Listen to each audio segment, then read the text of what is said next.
Tenri Sambawa, tutorial dasar untuk pemula.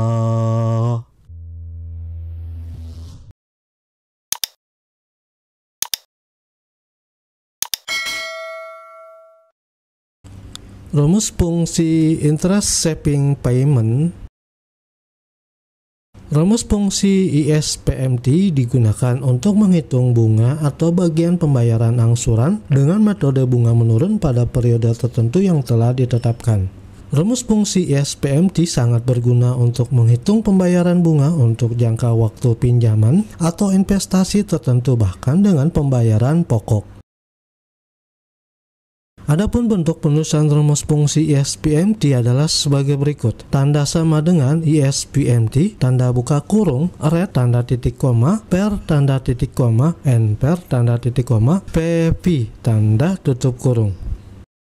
Red merupakan suku bunga per periode. Tingkat bunga harus konsisten dengan NPR. Misalkan suku bunga pinjaman tahunan adalah 6%, maka bunga tahunan diubah menjadi bunga periodik sebagai berikut. Yang pertama, untuk pembayaran tengah tahunan, maka suku bunga diubah menjadi suku bunga tengah tahunan, maka suku bunga tahunan dibagi 2. Contoh, 6% dibagi 2 sama dengan 3%. Maka suku bunga tengah tahunan yaitu 3%. Yang kedua, untuk pembayaran triwulan, maka suku bunga diubah menjadi suku bunga triwulan, maka suku bunga tahunan dibagi 4. Contoh, 6% dibagi 4 sama dengan 1,5%, maka suku bunga triwulan yaitu 1,5%. Yang ketiga, untuk pembayaran bulanan, maka suku bunga diubah menjadi suku bunga bulanan, maka suku bunga tahunan dibagi 12. Contoh, 6% dibagi 12 sama dengan 0,5%, maka suku bunga bulanan yaitu 0,5%.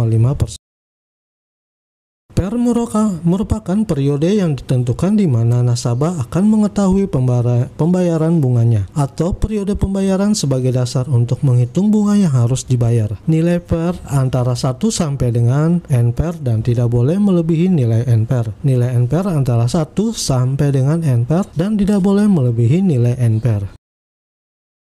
NPR atau Number of Period merupakan jumlah total periode pembayaran untuk angsuran pinjaman atau investasi. Misalkan ada 3 tahun investasi, maka jumlah total periode pembayarannya adalah sebagai berikut. Untuk yang pertama, untuk pembayaran tengah tahunan, jumlah periode adalah 3 tahun dikali 2 sama dengan 6, maka jumlah total periode pembayaran adalah 6. Untuk yang kedua, untuk pembayaran triwulan, jumlah periodenya adalah 3 tahun dikali 4 sama dengan 12, maka jumlah total periode pembayarannya adalah 12. Dan yang ketiga, untuk pembayaran bulanan, jumlah periode adalah 3 tahun dikali 12 sama dengan 36, maka jumlah total periode pembayarannya adalah 36.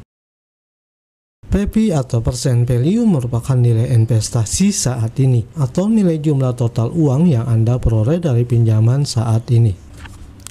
Contoh kasus kita kali ini, seorang nasabah bank meminjam dana sebesar 50 juta dengan tingkat suku bunga per bulan 1,5% dan diangsur sebanyak 10 kali dengan asumsi bunga pinjaman dihitung dengan metode menurun. Nasabah tersebut ingin mengetahui berapa besarnya bunga yang dibayar pada periode pembayaran kelima. Untuk menghitung bunga periode pembayaran kelima dapat diketahui dengan menggunakan rumus fungsi ISPMT.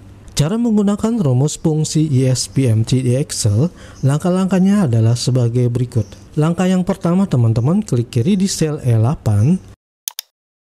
Langkah selanjutnya, ketikkan rumus fungsi ISPMT. Tanda sama dengan ISPMT tanda buka kurung. Untuk red, kita isikan alamat sel referensi yaitu sel E4.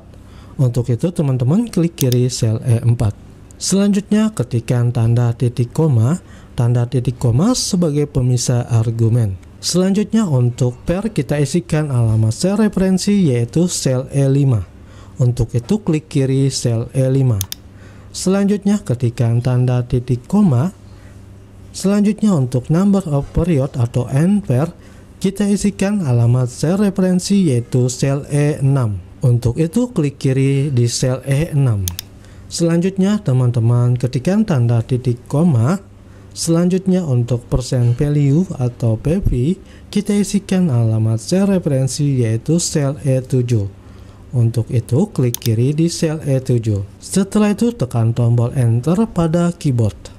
Maka hasilnya adalah minus 375.000. Tanda minus di sini dapat kita artikan sebagai nilai bunga yang akan dibayarkan nasabah bank tersebut. Seperti inilah cara menggunakan rumus fungsi ISBMT di Excel. Nah, teman-teman, sampai di sini kita telah berhasil.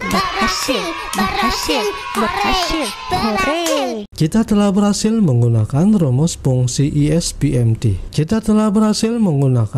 fungsi ISBMT. Demikianlah pembahasan kita kali ini. Semoga video ini bermanfaat. Sampai ketemu pada video tutorial selanjutnya. Terima kasih sudah menonton.